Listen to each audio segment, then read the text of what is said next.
Hi, Calc BC. Welcome back. And today we are talking about power series, or I guess we should continue. We're continuing to talk about power series, what I should say. Today we're talking about, okay, so how do we get to a power series from a function? And we're going to look at some basic techniques today. And then that's going to be kind of it before spring break for chapter 8. Next week, we'll look at reviewing for a little bit of an assessment on kind of where we are now. And then right after spring break, we're going to come back. We're going to look at the last technique for how do we actually come up with a power series. And I think you'll find it's pretty familiar to you from some stuff we did earlier in the chapter. So the first thing I want to do is look at how do we come up with a power series. And the method we're going to use here is the geometric series. So just a quick reminder that for a geometric series, we have a common ratio, okay? And so, a way to think of that is, you have n going from 0 to infinity. You have the initial term times the common ratio to the nth power. And so, we're always multiplying by the same thing.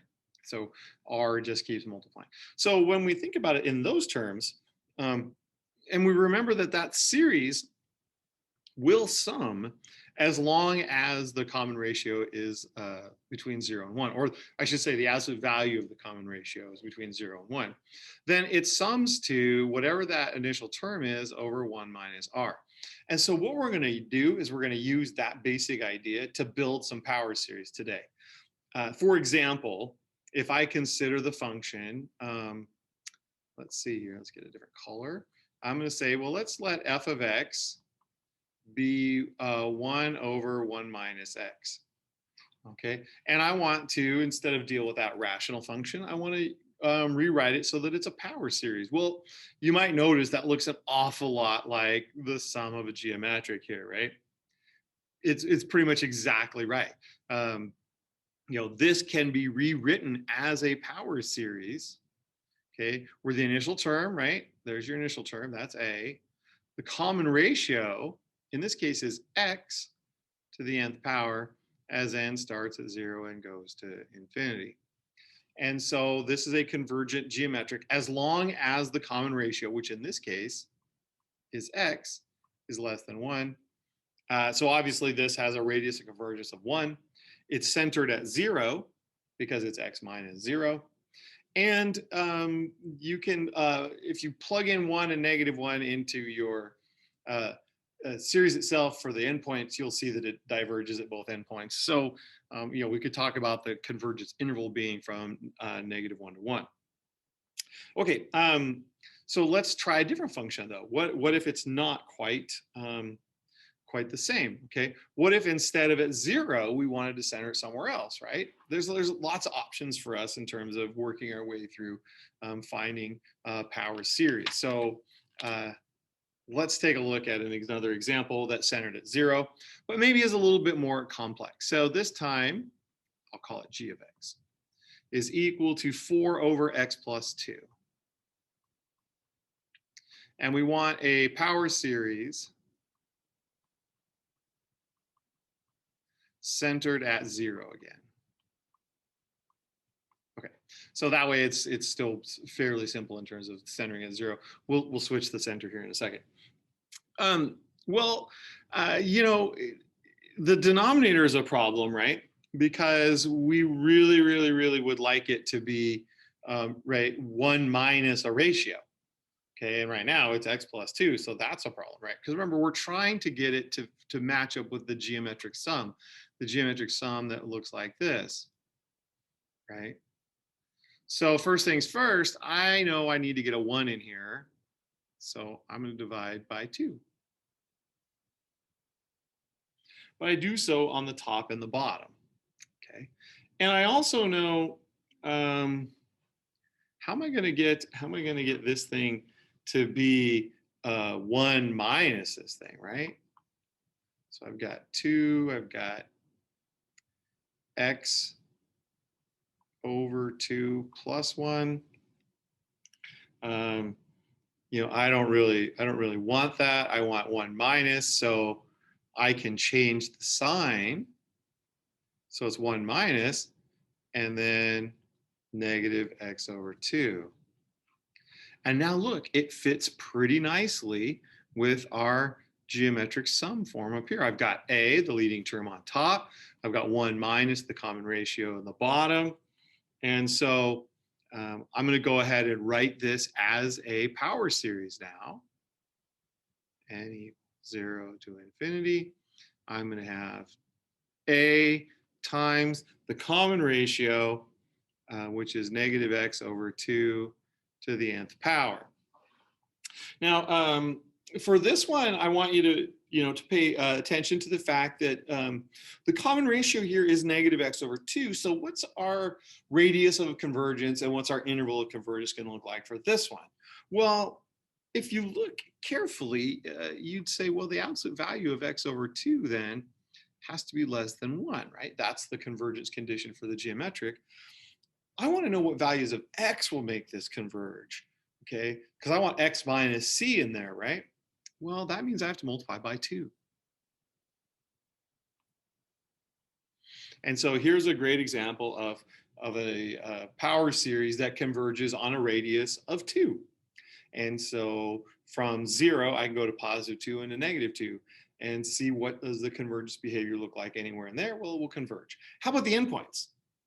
Well, positive 2, that's not going to work because you know, at x equals positive 2, you'd have this series, right? So that's just positive 2, or that's positive 2, negative 2, positive 2, negative 2. That's not going to converge. And at negative 2, well, that's just 2 plus 2 plus 2 plus 2. That's also divergent. So our interval of convergence on this guy is negative 2 to 2. Okay, but again, it's always coming back to that geometric, trying to make it fit into that geometric. All right. What if we want to center it somewhere other than 0? So let's try f of x this time, and we'll keep it simple for right now. I want 1 over x. Okay, I want a power series for 1 over x, but I want it centered at 1.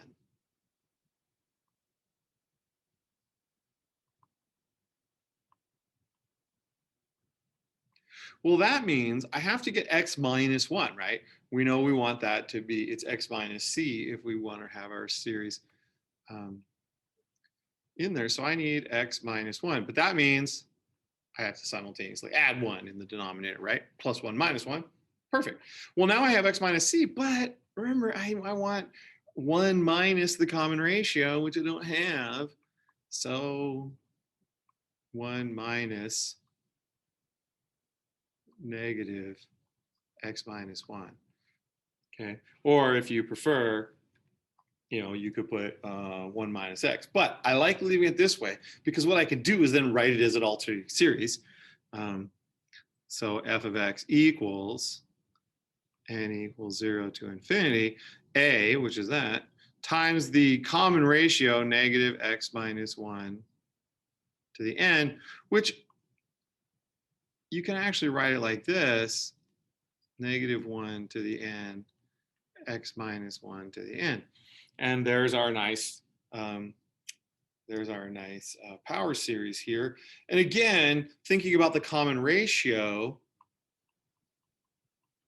less than 1, that's our radius of convergence then, is 1 again. And similar things happen at both positive 2 and at 0. We get those divergent series again. So our interval of convergence this time is 0 to 2. How are we doing so far? Pretty good? Yeah, not too bad, right? It all comes back to that geometric, using the geometric. And for these rational ones that we're doing right now, that's pretty much exactly how we're going to proceed every time. Now, on page 627, you're going to find a table that's got some properties or operations that we can do with power series. For example, if we have a power series for f of x, which is a r to the n, and oh, sorry, I wrote r, I meant x to the n, a to the n, a sub n, x to the n, and g of x is b sub n x to the n. Well, then, you know, they list out three properties here. So for example, one, f of c times x. So if you just want to multiply by a constant in there, then what you're going to do, I should put 0 to infinity on these. Okay, is you're just going to have your a sub n. You're going to have that c to the nth power times x to the nth power in there. Okay, you know, if you're going to raise x to a power inside, okay, well then all you do is you take x and raise it to a power.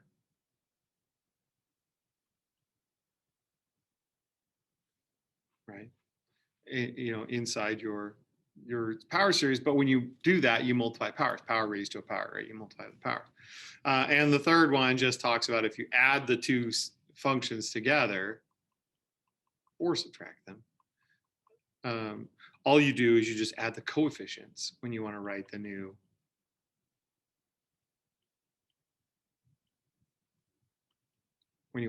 power series. So we can actually take power series that we've already constructed and build power series for other functions, whether it's a sum or a difference, whether it's a power of the function inside, okay, or power of the variable inside, or just even a constant multiple inside. You can take your existing power series and use it to write whatever power series you need. Okay, so let's take a look at an example where we might use some of these properties. I really like the example that they have in the book, example number 3 here. They say, you know, centered at 0, okay, center at x equals 0, find a power series for f of x. And here's what they write for f of x. They write it as 3x minus 1 over x squared minus 1. And right away, you might be like, ooh, yeah, okay, that's going to be pretty tough, right? Because that's, you know, that's x squared minus 1, and we're going to try and find a center at 0, but then we got x in the numerator. That makes it a little tougher because the geometric form is supposed to have a constant in the numerator. Don't worry, here's what you do. You go back to your good old buddy partial fractions. Okay, partial fraction decomp will work for these as well. You know, that's a nice factorable denominator, right? You have a over x plus 1 and b over x minus 1, so that you can rewrite this as a nice sum of two fractions. And I think you can see already where we're heading here with the power series for the two functions on the side. Then we'll use that third property, just add them together. Exactly. Okay, let's do it out. You know, we have 3x minus 1 will be equal to a times x minus 1 plus b times x plus 1. So a convenient choice for x is probably 1. Okay, so we get 2 equals 0a and 2b, right? So b is going to be 1. Okay, and how about x equals -1 for another nice convenient choice?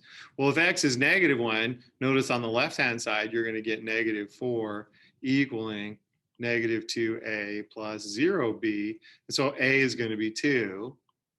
So we can rewrite this as, I wrote b, I don't know what the heck. I said a and wrote a b. Sorry, guys. So I get 2 over x plus 1 plus 1 over x minus 1.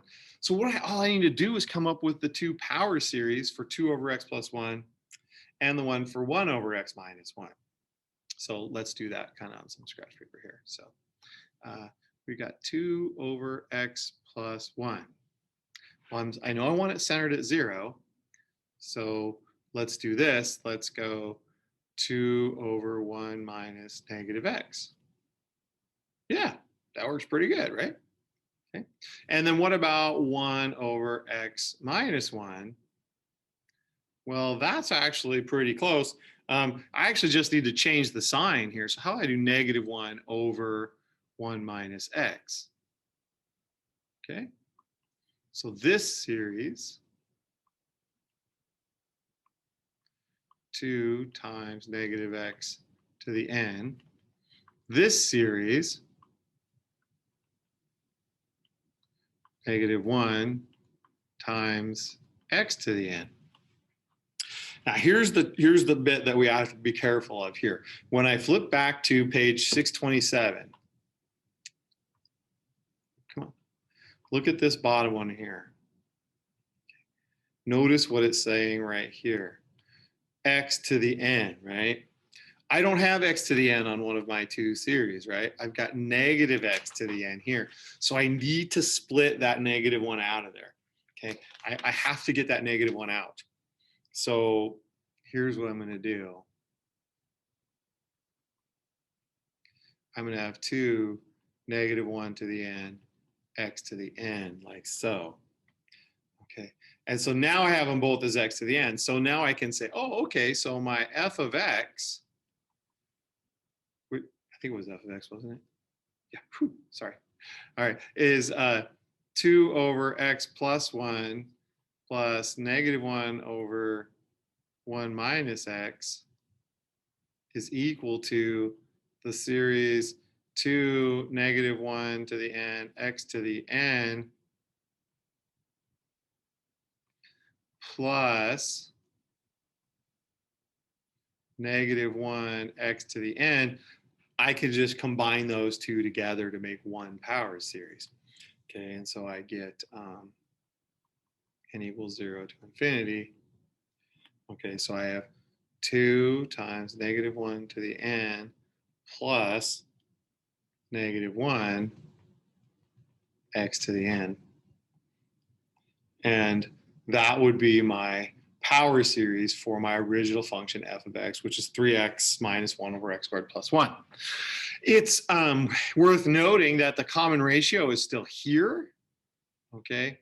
And so the radius of convergence will still be 1, and the interval of convergence will be from -1 to +1, open interval. All right. Hopefully that didn't go too fast for you there. Obviously, you can slow the video down or back it up. So that's kind of our main method for finding a power series. We might take advantage of some other aspects, some of the calculus that we did last week, or earlier in the week, I guess it was. Because what if I wanted to find a power series for another function? This time, g of x is going to be arctan of x, centered at x equals 0.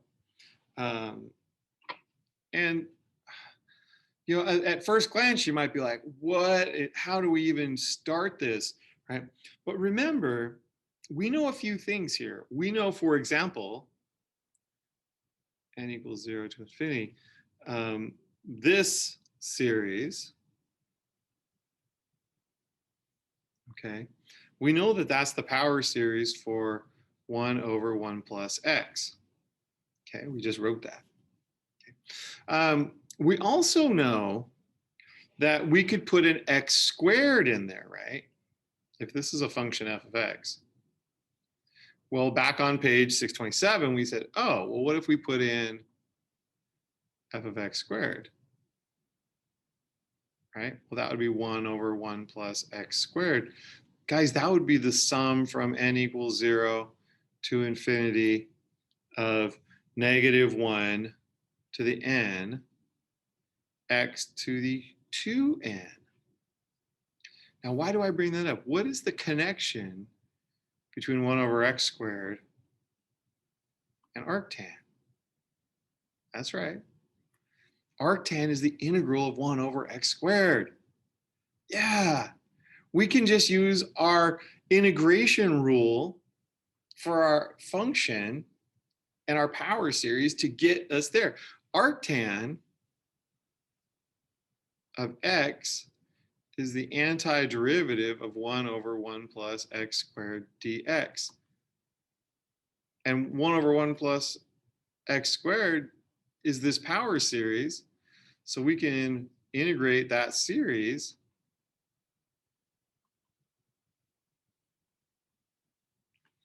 well, just using our power rule, right? We can show that that is the series n equals 0 to infinity, -1 to the n, x to the 2n plus 1 over 2n plus 1. That is the power series representation of arctan. So we got there, again, using the geometric, we were able to get the 1 over 1 plus x. Using the formulas from page 627, I was able to get, oh, okay, so I can get an x squared down there because that's just f of x squared. And I could get the power series for 1 over 1 plus x squared. And then using the fact that arctan is the integral of 1 over 1 plus x squared, we're able to come up with a power series representation for arctan of x. So definitely have to be aware of lots of different relationships between different functions if we're going to be writing these power series. The main work of today's stuff is on the geometric, using the geometric to come up with the power series. Okay, and then there's a little bit of the combining them by inputting the different things into the power series or adding them together, or even just multiplying by a constant inside there. Lastly, using a little bit of calculus on some series that we know to create power series for some new functions. So there we go. All right, well, there's certainly a lot packed into this one little video. I understand that. We will have lots of time between class on Friday.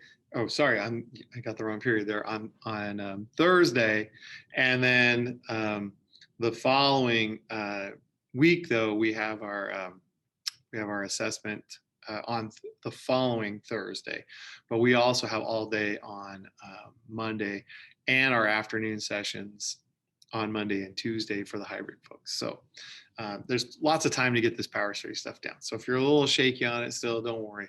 And I had a good request from some people to use some old tests as kind of review, and definitely now that we're into the new material for Calc BC, we're going to slow it down and take a look at some old exams and stuff like that. So, all right, guys, thanks for hanging out, and good luck with those power series. I'll see you in class.